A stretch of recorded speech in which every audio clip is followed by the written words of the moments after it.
На Бадник во 1968-та астронаутите од НАСА Бил Андерс, Френк Борман и Джим Ловел храбро отидоа дотаму каде што никој не бил, околу месечината.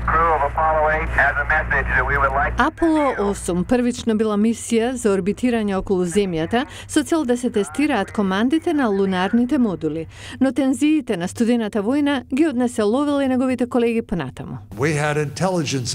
Имавме разузнавачки информации дека руците ќе испратат човек или двајца на обиколка околу месечината и кога ќе се вратат имаат план да го промовираат нивниот успех. По полетувањето од Кейп Канаверал, Флорида, екипажот на Аполо 8 успеа да биде пред русите и да направи историја. Секој се сеќава на Аполо 11. Тоа е кога луѓето првпат стапнаа на месечината, но Аполо 8 беше прв со човечки екипаж што дојде толку блиску. Ендрю Џонстон е подпредседател на астрономската збирка на планетариумот Адлер во Чикаго, каде може да се види летачкиот костум на Джим Ловел од Аполо 8. Џонстон вели дека успехот на Аполо 8 не е стигнувањето на дестинацијата, туку она што тие го ставија зад себе. Ова беше првпат луѓето да ја видат Земјата како сина мермерна топка која лебди во Вселената. Ова беше голема промена за тоа како размислуваме за нашата планета. Джим Ловел вели дека тој го согледал значењето на мисијата Аполо 8 7 месеци подоцна, додека го гледал екипажот на Аполо 11, оние кои подоцна стапнаа на месечината, како полетува од Кейп Канаверал, додека стоел до познатиот пионер на летањето Чарлс Линдберг.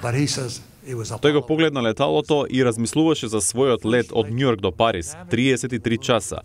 Тоа ќе биде голема авантура, но Аполо 8 е поголема работа.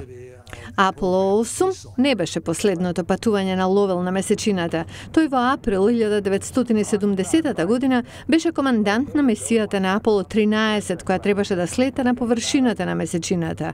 Катастрофална несреќа го принуди екипажот да се врати на Земјата во оштетено вселенско летало. Денес, Аполо 13 е запаметен како успешен неуспех на НАСА. Тоа беше последната мисија на Ловел во Вселената, но тој вели дека е задоволен од своето место во историјата, како прв што е видел другата страна на месечината и Земјата од Вселената како член на историската мисија на Аполо 8.